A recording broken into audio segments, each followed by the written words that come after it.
Peut-être allez-vous vous intéresser à autre chose qu'à la politique ce soir et regarder le premier match de la Coupe du Monde féminine de football. Ça se passe en France. C'est France-Corée du Sud, c'est ça le match d'ouverture.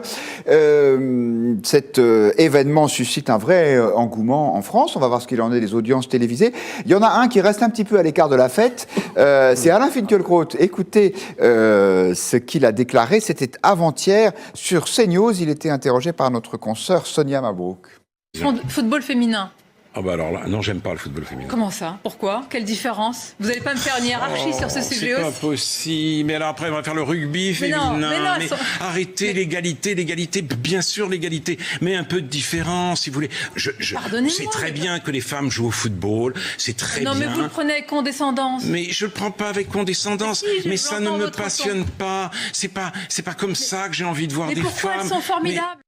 Voilà, une fois de plus, Alain Finkielkraut a mis le feu à la forêt, ou à la prairie plus exactement, avec ses propos. Du coup, il les a précisés hier dans une autre émission de télévision. C'était sur France 5, c'était C'est à vous. Précisé, mais pas renié pour autant. Qu'est-ce que je dis? Je dis simplement, oui, que l'interchangeabilité des aides ne doit pas être le dernier mot de l'histoire. Que des femmes fassent de la boxe, que des femmes fassent du rugby, que des femmes jouent au football, c'est très bien. Mais qu'on arrête de nous parler de cela comme une conquête de l'égalité et qu'on arrête de poursuivre la différence dans ces derniers recoins. Voilà, et avant d'ouvrir le débat, je vous propose d'écouter cette réponse, pas vraiment enthousiaste sur la position d'Alain Finkielkraut, réponse de la ministre des Sports, Roxana Maracineanu. Elle était interrogée sur Public Sénat. Les femmes, elles pratiquent le sport qu'elles veulent et je tiens à rappeler que le football, c'est un sport comme un autre, qu'il soit au féminin ou au masculin. À la Fédération française de football, il y a autant de pratiquantes de football qu'à la Fédération de gymnastique, par exemple, qui est un sport typiquement féminin. Donc évidemment, ça doit évoluer. Encore aller contre certains stéréotypes, malgré tout. Oui, parce que ce qu'on veut, c'est la mixité. C'est autant de petits garçons qui dansent qu'autant de petites filles qui jouent au rugby ou au football et casser un peu les représentations, les stéréotypes. Olivier Ravanello, Alain Finkielkraut est prisonnier des stéréotypes. Non, mais il a raison, Finkielkraut, il a raison. Il faut que les femmes fassent des sports qui gardent une image de la femme telle qu'on l'a depuis le Moyen-Âge. Et d'ailleurs, j'irais même plus loin. Je pense que les femmes qui ont un caractère, on le sait tous, beaucoup plus perméable aux émotions, ne peuvent pas participer au débat politique, qui est par essence un lieu de débat rationnel.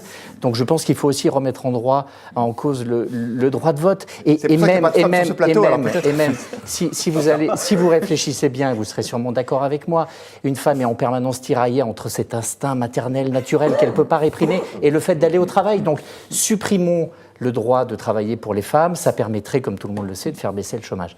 Elle n'est pas tiraillée. Hein. Vous avez bien compris que tout ça est du 10e degré. Ce débat est inepte.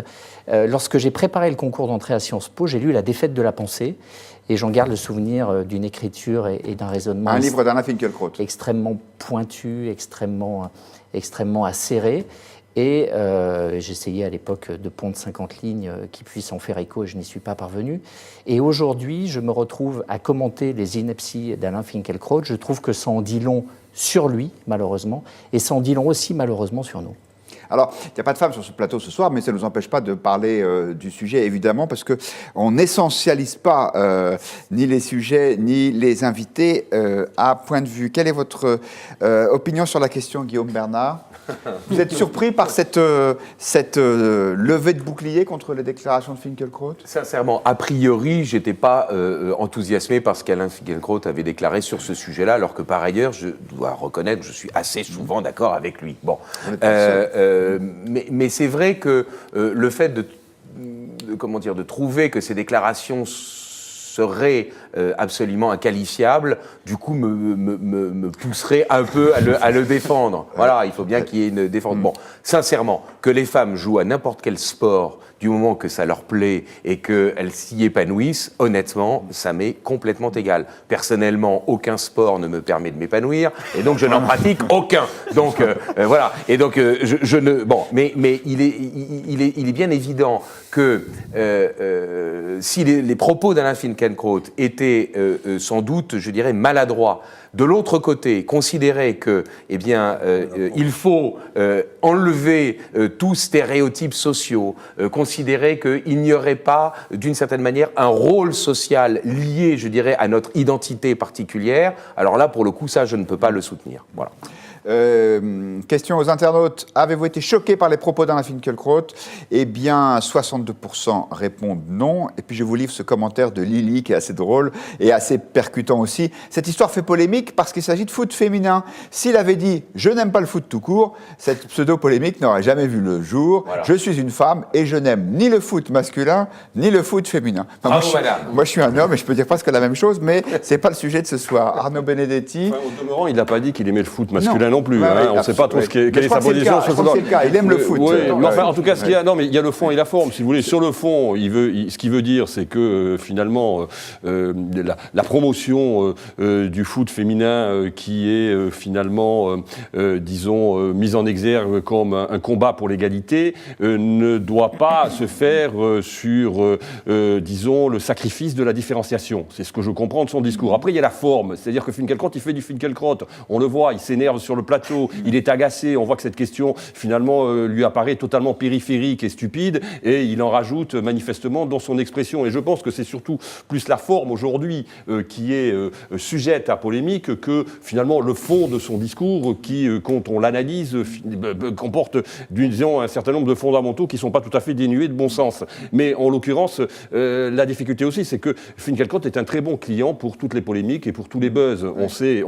On connaît aujourd'hui, disons, sa façon d'être, sa façon de se comporter, ce côté un peu ronchon conservateur qui est le sien, et inévitablement, ses propos prennent tout de suite des proportions, même sur des sujets qui ne sont pas finalement des sujets fondamentaux. Alors, c'est peut-être aussi un bon client parce qu'il n'hésite pas à provoquer, mais c'est souvent assez argumenté. Moi, je trouve que l'élément le plus intéressant dans son propos, c'est quand il dit qu'on arrête de poursuivre la différence dans ces derniers recoins.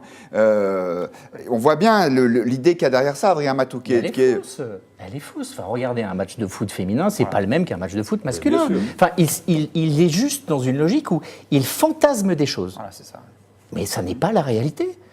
Donc on poursuit rien, il n'y a pas une main derrière, il n'y a pas une volonté étatique, il n'y a pas une idéologie. Il y a des filles qui ont envie de jouer au foot parce que c'est sympa de jouer au foot. Et ben voilà, c'est tout. Il y a peut-être un marché commercial, publicitaire qui a été créé par la création de cette Coupe du Monde. Mais comme le reste. Mais ça relève de la diffusion. Est-ce qu'on le diffuse ou pas? Ce qui le dérange, lui, c'est pas de le voir à la télé, c'est que ça existe. Oui, c'est que les filles jouent au foot. Enfin, ça le dérange pas. Il dit que voilà, c'est pas sa vision des femmes. Mais en fait, j'ai l'impression que cette séquence est révélatrice de l'angoisse profonde de Alain Finkielkraut, qui lui va traquer l'indifférenciation des sexes justement dans chaque fait. Le fait qu'il y ait une Coupe du Monde féminine ne menace pas la différenciation des sexes. C'est juste des filles qui jouent au foot. Voilà, honnêtement, c'est quand même tout à fait banal. Je trouve que là, Alain Finkielkraut, dont j'apprécie par ailleurs beaucoup l'émission Réplique chaque semaine sur France Culture, et qui est quelqu'un qui est capable d'un esprit de finesse fantastique. Évidemment. Là, il se perd en étant très angoissé. On le sent très angoissé. Il va interpréter chaque micro-fait social comme alimentant sa thèse. Et franchement, c'est dommage. Il y a eu un film là-dessus que je vous conseille de voir. Il y a 30 ans, le même débat sur le tennis. Voilà, il y avait un vieux réac de joueurs masculins américains qui a défié la tenniswoman de l'époque. Et il a perdu d'ailleurs. Il avait les mêmes arguments que Finkielkraut. C'était même il y a 40 ans. Il avait qu'à pas jouer au tennis et faire autre chose. Voilà. Une curiosité personnelle. En quoi c'est différent le football joué par les hommes et par les femmes? C'est moins puissant, on imagine. On a le droit de dire ça sans que ce soit un jugement de valeur. Il y a plusieurs choses. Il y a plusieurs choses. Il y a des différences physiques qui sont de toute façon impossibles à combler. Après, le fait est que par rapport à d'autres sports, le foot est moins développé chez les filles que d'autres sports. Donc l'écart de niveau n'est pas seulement expliqué par le physique, parce que le foot féminin est en train de se développer.